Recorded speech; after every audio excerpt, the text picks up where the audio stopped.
Sejam todos bem-vindos a mais esse episódio do nosso podcast. Hoje é o episódio 72 e hoje a gente vai falar de um tema muito recorrente no consultório e nos prontos-socorros dos hospitais, que são as infecções urinárias, que também podem ser divididas em cistites, pielonefrites e abscessos renais.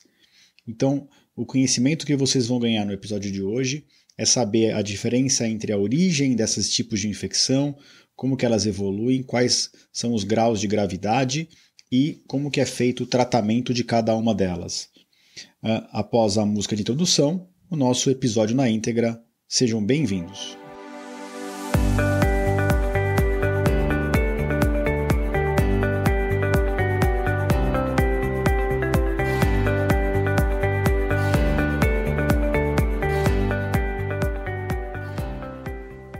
Bem-vindos ao podcast Conversa Aberta com o Urologista. Meu nome é Giovanni Marchini, sou médico urologista formado pela Faculdade de Medicina da USP e serei o anfitrião desse show.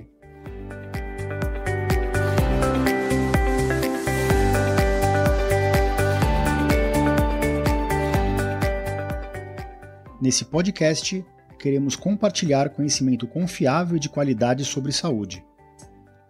Com um formato único e inovador e sempre com o foco no paciente, nós vamos esclarecer as suas dúvidas, trazendo todos os ângulos das situações vivenciadas no dia a dia da urologia.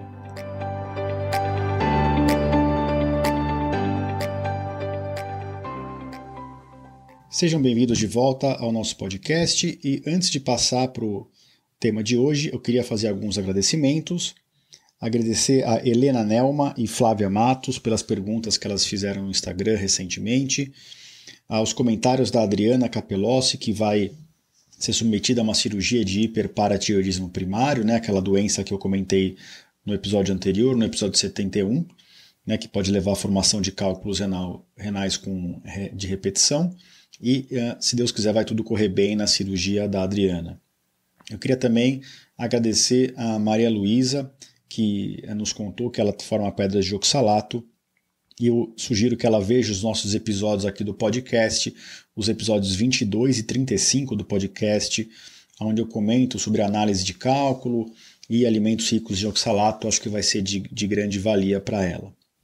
Então agora a gente vai passar para o episódio propriamente dito, né? Então eu queria trazer esse tema para vocês porque é algo muito recorrente no consultório e às vezes os pacientes têm dificuldade de entender a diferença entre as infecções urinárias baixas, né, que nós chamamos de cistite, as pielonefrites e o próprio abscesso renal, que é algo mais raro de acontecer, mas a gente vê ainda com alguma frequência nos pacientes internados com infecção urinária grave. Tá? Então, qual que é a diferença entre esses três termos médicos, né? Nós chamamos de cistite quando a infecção urinária é baixa, quando ela está pegando basicamente a bexiga. Tá? Quando a infecção urinária ela pega os nossos rins, né, os dois órgãos de filtração do sangue, aí nós chamamos de pielonefrites, que geralmente são quadros agudos, né, então a gente chama de pielonefrite aguda. É aquela infecção urinária que já não é uma infecção urinária simples, é uma infecção urinária grave. E o abscesso renal? O abscesso renal ocorre quando a pielonefrite, geralmente, né, é pela evolução de uma pielonefrite aguda ou crônica, agudizada, e uma área do rim deixa de se comunicar com o resto e surge no parênquima renal, na parte sólida do rim, uma área com pus, né, uma área circunscrita com pus, como se fosse eu gosto de usar o exemplo da espinha, né, uma grande espinha ali. E essa área em que está cheia de bactérias dentro dela e que o antibiótico está tentando penetrar ali para matar a bactéria, a gente chama de abscesso. O abscesso pode acontecer em qualquer lugar do corpo, né? E quando o abscesso ocorre no rim, a gente chama de abscesso renal e a origem mais comum são das pielonefrites. Como que cada uma dessas infecções se inicia? As cistites, que são as infecções urinárias baixas, elas, na imensa maioria das vezes, acontecem por um processo de subida das bactérias da pelve, né, de ascensão das bactérias da pelve, do períneo nosso, onde ali elas são normalmente encontradas sem causar nenhuma infecção, as bactérias sobem para a bexiga e conseguem se desenvolver dentro da bexiga, se multiplicar dentro da bexiga e geram essa infecção e inflamação na bexiga. É a infecção urinária mais comum, mais frequente, e ela acontece principalmente em mulheres, porque o canal da urina da mulher é curto, né, de 2 a 4 centímetros, diferente do canal da urina do homem, que por ter o pênis o canal da urina fica dentro do pênis, então o canal da urina é sempre bem mais longo do que na mulher. E aí fica mais difícil das bactérias do períneo chegarem até dentro da bexiga. Quais são essas bactérias, né, que são mais comuns de chegar do nosso períneo para a bexiga? A mais comum de todas e mais famosa e mais frequente é a Escherichia coli, né?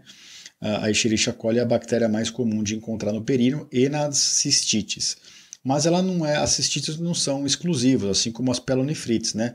A gente pode ter cistite por Klebsiella, por Enterobacter, Citrobacter, Serratia. Quando tem cálculo renal de bexiga, é muito comum acontecer associada a Proteus. Tem a Morganella morgani, Providência. Em pacientes internados, às vezes a gente vê Klebsiellas mais resistentes, Pseudomonas, né? Acinetobacter. E também existem bactérias que a gente chama de grupos gram-positivas, né? Como Streptococcus do grupo B, Enterococcus e Staphylococcus coagulase negativo. Então você vê que tem uma gama bem grande de bactérias. E é importante saber isso porque é essa origem bacteriana que leva à necessidade de se tomar antibiótico, né? Existe cistite, pielonefrite por fungos, como a cândida ou por vírus, né? Existe sim, tá? Eu não vou abordar isso nesse episódio aqui porque elas são muito infrequentes. E essas infecções por fungos e por vírus, elas são muito mais comuns de acontecer em pacientes com detalhes especiais, por exemplo, em diabéticos muito graves, ou em paciente imunossuprimido por HIV, ou em pacientes multiplamente operados e com queda da imunidade dentro de hospital, ou por pacientes que são transplantados e usam imunossupressores. Aí sim a gente vê uma frequência maior de cistite por infecção fúngica e viral. Mas o grosso das cistites é por bactérias, tá? Então, a cistite geralmente acontece dessa forma. Se a bactéria consegue subir pelo ureter e chegar até dentro do rim, né, por via ascendente, que a gente chama, isso pode levar a pielonefrite. E é por esse mecanismo de origem que a maior parte das pielonefrites agudas, elas acontecem depois de um episódio de cistite não tratada, tá? Existe uma outra forma de acontecer a pielonefrite e o abscesso renal, né? O abscesso renal geralmente ocorre em decorrência de uma pielonefrite não tratada ou tratada de forma inadequada, não de forma errada, mas às vezes o antibiótico não penetrou direito no tecido renal, ou o antibiótico não está tendo cobertura para aquela bactéria, ou então o tratamento demorou demais para ser iniciado por um motivo ou outro, e a pielonefrite aguda pode evoluir para um abscesso renal. Essa é a origem mais comum dessas infecções, por via ascendente, da ascendente do períneo para a cistite, da cistite para a pielonefrite e a pielonefrite para o abscesso. Mas não é a via exclusiva. A pielonefrite e o abscesso, elas podem ter uma via direta, que não é pela urina, que é pelo sangue, que a gente chama de hematogênica. Então, quando tem alguma bactéria circulando no nosso sangue, que conseguiu penetrar no nosso sangue por outro motivo, por uma ferida, por uma infecção dentro de uma área do intestino, essa bactéria pode circular no sangue e como o rim é um órgão que filtra o sangue, né? A gente tem que lembrar que meio litro de sangue está dentro de cada rim por minuto, né? Para o rim poder filtrar esse sangue, ele acaba filtrando a bactéria e a bactéria pode se alojar dentro do rim e causar essa infecção por via hematogênica, né? Tanto as pielonefrites agudas quanto os abscessos renais. Mas não é o mais comum, tá? O mais frequente é por via ascendente. Existem, como eu falei para vocês, algumas populações que a gente chama que tem fatores de risco. E o primeiro fator de risco que não dá para deixar de mencionar é ser do sexo feminino, né?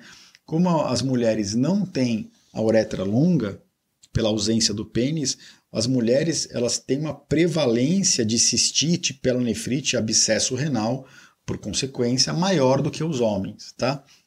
Então, a gente sabe que as mulheres, por essa questão anatômica, estão mais predispostas a ter esse tipo de infecção. Mas existem outras situações em que as infecções urinárias acontecem com maior frequência. Então, doenças crônicas como insuficiência renal, imunodeficiência, diabetes, doenças reumatológicas em que o paciente usa corticoide. Então, essas doenças crônicas também predispõem às infecções de cistite, pielonefrite e abscesso renal com mais frequência. Outras patologias que podem ajudar são as patologias urológicas mesmo, né? Então, os pacientes que têm cálculo renal têm uma chance maior de ter infecções de repetição. E se isso acontece, a gente tem que tratar a infecção, mas também tirar a pedra. Pacientes com tumores urinários, da via urinária, da bexiga ou do próprio rim também têm um aumento de chance. Pacientes do sexo masculino que têm hiperplasia prostática benigna, não estão conseguindo esvaziar bem a bexiga, está difícil de urinar, né? Quando a gente pega uma infecção urinária, uma cistite no homem, a gente sempre tem que procurar o que está acontecendo, porque não é comum ter infecção urinária no homem. Será que é uma prostatite? Será que é uma infecção da próstata? Né? Ou será que é uma hiperplasia benigna que está levando à retenção urinária e essa urina que fica mais tempo dentro da bexiga está facilitando de se infectar? Então, a gente tem que sempre avaliar isso. Será que esse homem tem um estreitamento na uretra, né, no canal da urina? Já teve alguma manipulação prévia? Será que não? Será que tem um refluxo de urina da bexiga para o rim? Isso é bem comum de a gente ver em crianças, né? Será que aquele menino que nasceu sem conseguir urinar direito, ele não tem uma válvula de uretra posterior, que eu já comentei aqui em outro episódio? Isso está levando a infecções urinárias, divertículos na bexiga, cistos de rim, ou divertículos renais, né? Ou a bexiga que não está funcionando direito, não está esvaziando bem a bexiga do idoso, a bexiga neurogênica. Então você vê que tem várias patologias urológicas que o urologista, na hora que ele está conversando com o paciente na frente dele, ele vai acabar investigando tudo isso, né? E outro fator de risco que não dá para deixar de mencionar é o pós-operatório, né? Então, o paciente que usa cronicamente sonda vesical, ou que fez várias manipulações do trato urinário, ou que teve que fazer uma ampliação da bexiga, ou derivar a via urinária, esse paciente tem um risco maior de ter infecções urinárias, sejam infecções baixas ou infecções altas, né, como na pielonefrite. Tá ok, agora vocês já entenderam um pouquinho melhor os fatores de risco, as bactérias, né, como é que surgem essas infecções. Mas é importante saber identificar clinicamente quando que está se tratando de uma cistite, de uma pielonefrite ou de um abscesso, né? Porque isso determina a gravidade do caso. Vai precisar de uma internação hospitalar ou não? Dá para tratar em casa? Qual é o tipo de medicamento que vai usar? E como é que a gente identifica isso? Basicamente pela análise dos sintomas e dos exames subsidiários, né? Qual é o quadro clínico clássico de uma cistite? Dor em baixo ventre, dor na bexiga, aquela sensação de bexiga sempre cheia, ardência para urinar, mudança de cor da urina, né? A urina fica mais escura ou com cheiro ruim, a urina pode ficar turva, né? Pode até sair sangue às vezes. Geralmente a cistite é isso, são sintomas localizados ali embaixo na bexiga. Quando o paciente começa a ter mal-estar, náusea, vômito e febre, né? Teve febre, a gente não pode chamar de cistite mais. Já aumenta muito a chance de se tratar de uma pielonefrite. E se o paciente tiver todo esse quadro clínico e ainda começar com confusão mental, tem que se suspeitar de abscesso renal, mas mesmo as pielonefrites mais graves, mesmo sem ter abscesso, elas podem levar a um quadro que a gente chama de sepse, né? É um quadro de resposta inflamatória sistêmica decorrente a uma infecção. E essa infecção está deixando de ser localizada na bexiga e no rim e está passando para o sangue. E aí a gente vai atrás desses sinais de alarme, né? Febre ou queda de temperatura, o coração pode disparar, a pressão pode cair. Então, tudo isso o médico urologista ou o médico do pronto-socorro que está atendendo aquele paciente na fase aguda tem que identificar. No exame físico, a gente sempre examina todos esses sinais, né? Ver se o paciente está taquicárdico, né? Frequência cardíaca alta, pressão baixa, para tentar ver sinais de gravidade. A gente faz a palpação abdominal e tem um sinal bem clássico na urologia que chama sinal de Giordano.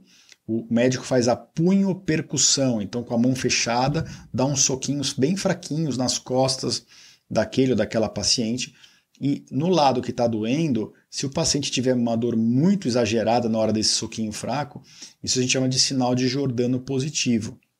Isso quer dizer que esse rim está muito inflamado. Pode ser um cálculo renal descendo no ureter, mas o mais comum e clássico é pela infecção desse rim, né? A gente caracteriza uma pielonefrite.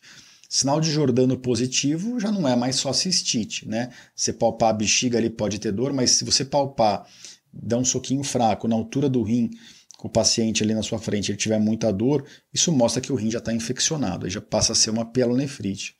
E no exame físico a gente vê, né, os sinais vitais, está com febre, para a gente já ter uma ideia da gravidade. Se o paciente não estiver bem, a gente já abre o protocolo de sepse, que a gente fala, já são colhidos os exames, pega um acesso venoso e já começa a fazer hidratação. E em geral, no pronto-socorro, a gente até já começa uma dose de antibiótico, geralmente uma cefalosporina, um ceftriaxona, né? Eu não vou entrar em muito detalhe de antibiótico aqui, senão fica parecendo uma aula médica, mas é importante saber que nesses casos de pielonefrite, infecções mais graves, já identificados no exame físico e quadro clínico inicial, a gente não fica perdendo tempo, a gente já pega um acesso, colhe exames, faz soro, hidratação, né?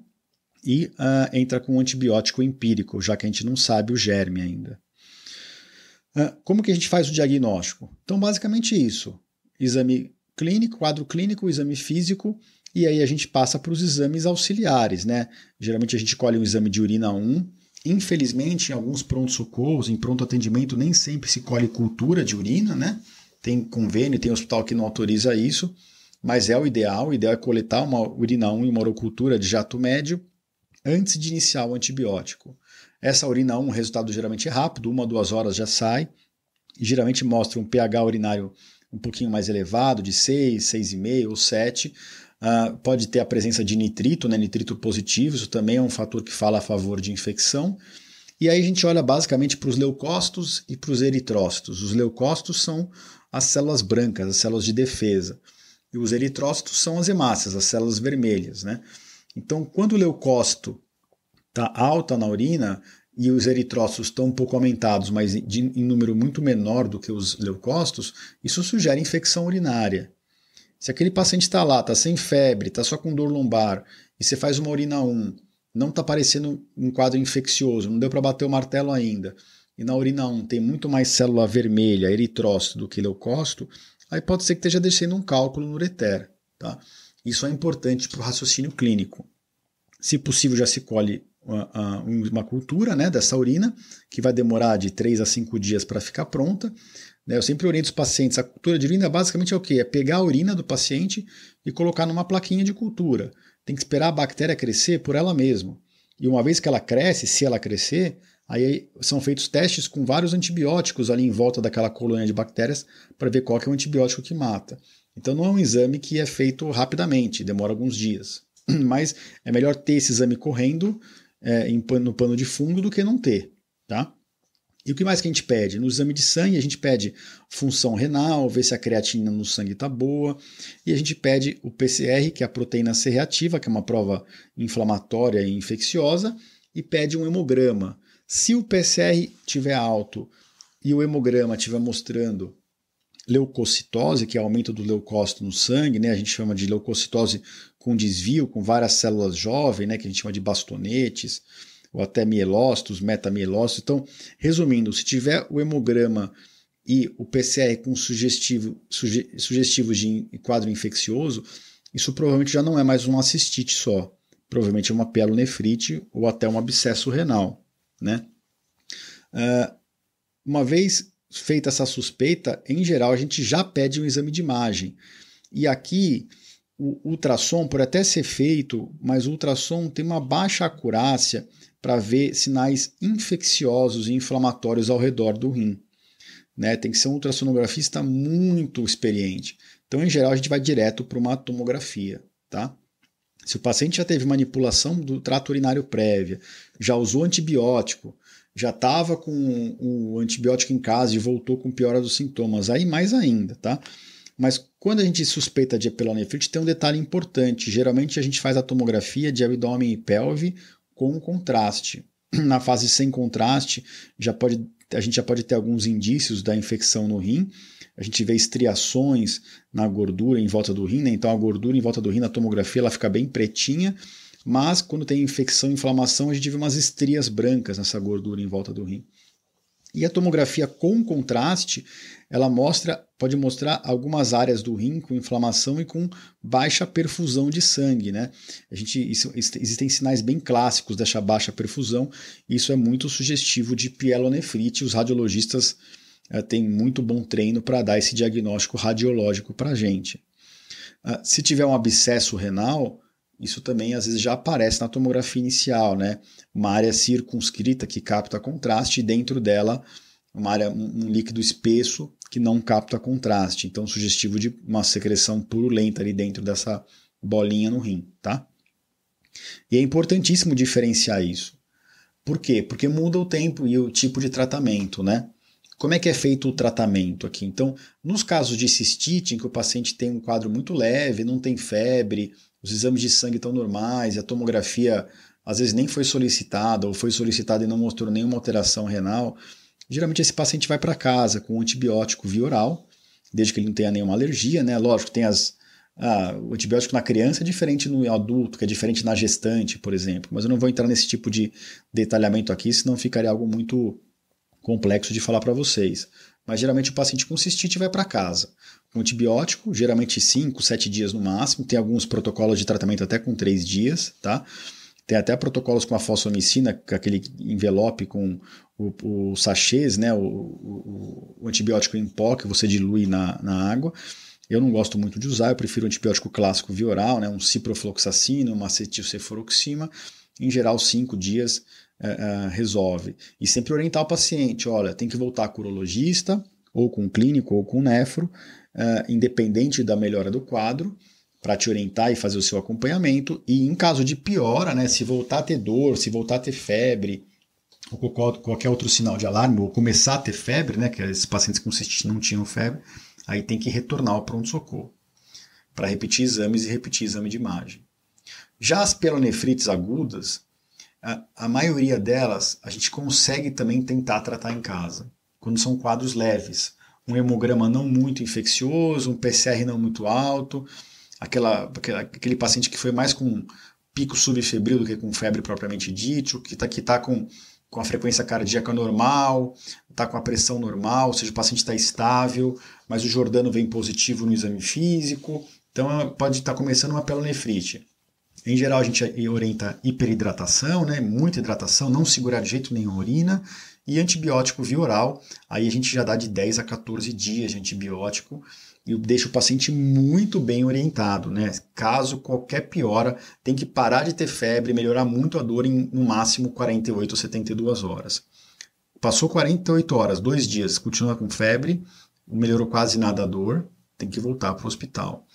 Se o paciente já chega nesse quadro de piora clínica, o hemograma muito alterado, o PCR muito alto, com febre alta, com taquicardia, às vezes até tendo hipotensão, a gente interna. E às vezes até interna em UTI, tá? Se o paciente está grave. E aí a gente inicia o antibiótico não via oral, o antibiótico intravenoso, hidratação.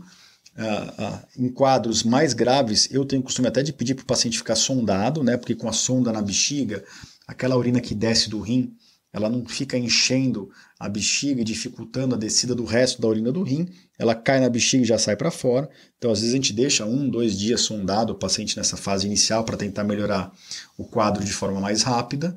E a internação aí vai basicamente depender da evolução do quadro clínico e dos exames laboratoriais. Passou 2, 3 dias internado, o quadro clínico melhorou 100%, os exames melhoraram todos, às vezes vai para casa para completar os 10, 14 dias de tratamento em casa. O quadro clínico está mais arrastado, fica internado. Passou 10 dias, voltou a ter febre, tem que repetir a tomografia. Aí pode ser que tenha surgido um abscesso renal, né? Agora, se surge um abscesso renal ou se o paciente já interna com abscesso renal, a diferença é que, além de manter o antibiótico mais tempo, geralmente os infectologistas junto com a gente gostam de manter pelo menos 14 a 21 dias, tendendo a 3 semanas, tá? Como eu disse, não necessariamente intravenoso, às vezes a gente faz 10, 15 dias intravenoso e faz o resto do tratamento em casa se o paciente estiver bem, mas o abscesso renal ele não pode ser muito grande, tá? Então até 2, 3, estourando 4 centímetros, né? A gente tenta tratar o antibiótico. Acima disso, a gente sabe já que dificilmente o antibiótico vai conseguir resolver aquele abscesso muito volumoso. E aí a gente tem que fazer uma drenagem, tá? Uma drenagem cirúrgica. Hoje o mais comum é a gente fazer uma drenagem percutânea, né? A gente, via radiologia intervencionista, a gente punciona o rim, o radiologista, que é especialista nisso, ele punciona o rim, até colhe já o material para cultura ali, até para comparar com a cultura da urina que está correndo, e já esvazia esse abscesso e deixa um dreninho ali dentro. E aí nos próximos dias, isso tudo é feito com anestesia local, né? Às vezes não precisa anestesiar o paciente, e ao longo do dia vai vendo a quantidade de líquido que está saindo por aquele dreno e vai vendo a evolução do paciente. O paciente evoluiu bem, melhorou, o dreno está com pouco conteúdo, a gente tira o dreno e termina o tratamento de antibiótico, tá? Existe apenas uma situação última aqui que eu queria trazer para vocês, que é uma situação que pode acontecer, infelizmente a gente ainda vê isso no Hospital das Clínicas, né, e em alguns outros serviços, de pacientes que são imunossuprimidos ou pacientes que realmente não vão procurar o serviço de saúde ou tiveram o azar de ser tratado com um antibiótico que não pegou aquele germe, aquela bactéria, e esse quadro se chama pielonefrite xantogranulomatosa. Por que esse nome? O que significa isso? Aí já não é mais só uma infecção com inflamação do rim. É um processo supurativo grave do rim. É como se acontecessem múltiplas pielonefrites complicadas com formação de múltiplos abscessos dentro desse rim. E o tecido do rim vai sendo substituído, né, o parênquima, que é a área sólida do rim, vai sendo substituído por um tecido meio de granuloma, que chama granulomatoso, né? Isso vai tomando o lugar do rim. E isso fica, geralmente, esses quadros são raríssimos, tá? Acontecem em menos de 5% das pielonefrites graves, tá? Mas esses quadros geralmente acabam exigindo uma internação mais prolongada, tratamento com antibiótico, uma tentativa de drenagem com múltiplos drenos desse rim, ou até mesmo uma nefrectomia de urgência, né? O que é isso? Retirada completa desse rim, já que esse rim, dificilmente o antibiótico vai conseguir penetrar ali dentro, tá? E a pessoa pode ter risco até de vida se a gente não tirar esse rim de forma rápida e programada mais rápida ali, conversando bem com o paciente, né, que pode estar de um dia para o outro perdendo o rim dele, mas muitas vezes esse rim que fica substituído por esse tecido granulomatoso, ele já não funciona, na verdade. E aí a gente tira só um rim que está dando problema ali grave, infeccioso para aquele paciente. E a evolução geralmente é no primeiro ou segundo dia. O paciente tem dor no pós-operatório, isso se controla com medicamentos, mas a parte infecciosa em menos de 48 horas geralmente se resolve, a gente tirou aquele foco de bactérias de dentro do paciente, né? E o paciente tendo um outro rim viável e funcionante, ele logo se recupera, tá?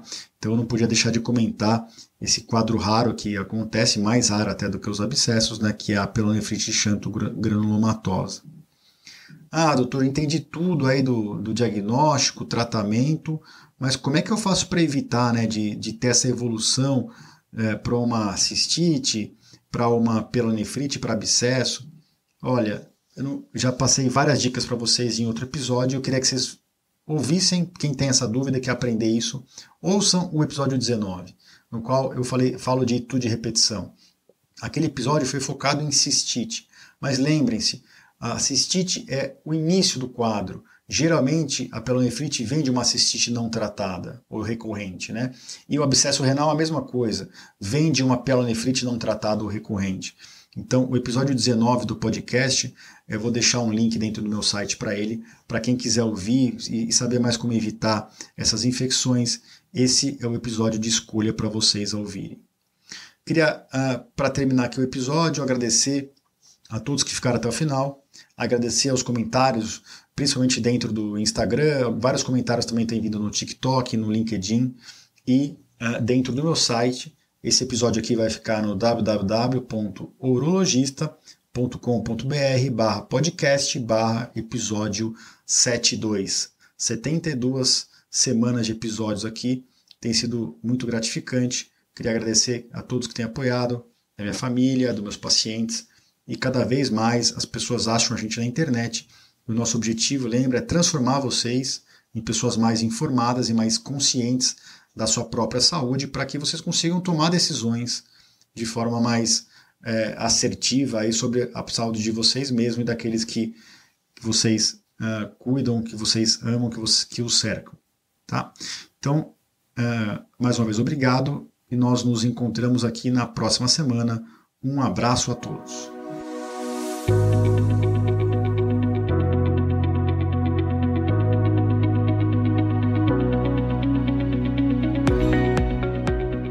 Você ouviu a mais um episódio do podcast Conversa Aberta com o Urologista. Mais uma vez, obrigado e até o próximo.